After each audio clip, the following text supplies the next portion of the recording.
ஹிந்தி மொழி பேசும் மாநிலங்களை விட அதனை பேசாத மாநிலங்களே அதிக வளர்ச்சியடைந்துள்ளதாக மகாராஷ்டிரா நவநிர்மாண் சேனா கட்சியின் தலைவர் ராஜ் தாக்கரே தெரிவித்துள்ளார். 20 ஆண்டுகளுக்கு பிறகு இருவரும் இணைந்துள்ளது மகாராஷ்டிரா அரசியலில் கவனம் ஈர்த்துள்ளது.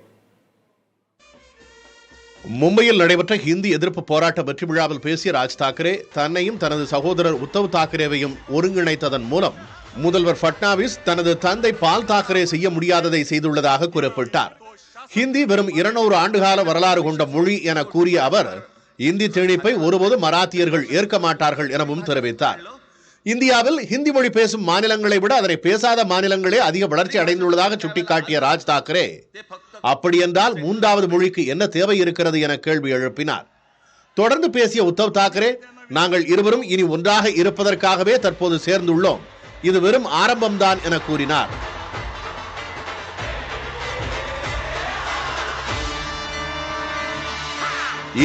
இந்துஸ்தானை ஏற்போம், ஆனால் ஹிந்தியை ஒருபோதும் ஏற்க மாட்டோம் எனவும் திட்டவட்டமாக தெரிவித்தார்.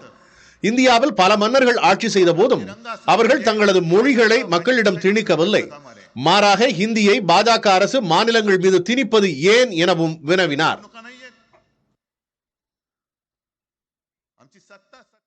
சகோதரர்களான உத்தவ் தாக்கரேவும் ராஜ் தாக்கரேவும் மீண்டும் கைகோர்த்துள்ளது மகாராஷ்டிரா அரசியலில் புதிய திருப்புமுனைக்கான தொடக்கமா என்ற கேள்வி எழுந்துள்ளது.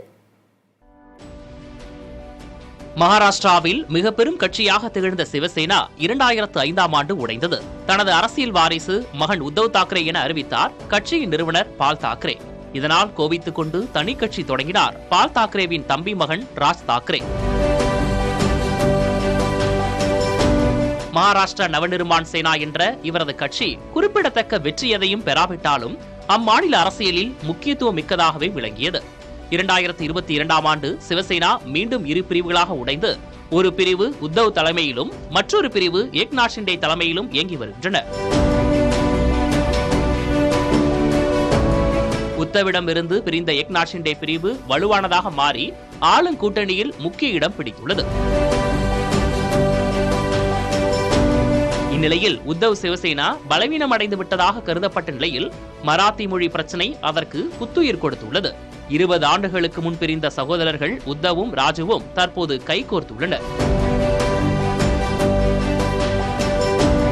இவர்கள் இருவரும் ஒரே கட்சியாக இணைவார்களா அல்லது தேர்தல் கூட்டணி வைப்பார்களா என்ற எதிர்பார்ப்பு எழுந்துள்ளது. ஹிந்தி திணிப்புக்கு எதிரான தீ மகாராஷ்டிரா அரசியல் அனலை தகிக்க வைத்துள்ளது. அங்கு மதம் சார்ந்த அரசியல் களம் மொழி சார்ந்ததாக மாறுமா என்ற நிலை உருவாகியுள்ளது. விரைவில் நடைபெறவுள்ள உள்ளாட்சி தேர்தல் அரசியல் மாற்றங்களுக்கான தொடக்க புள்ளியாக இருக்குமா என்ற கேள்வியும் எழுந்துள்ளது.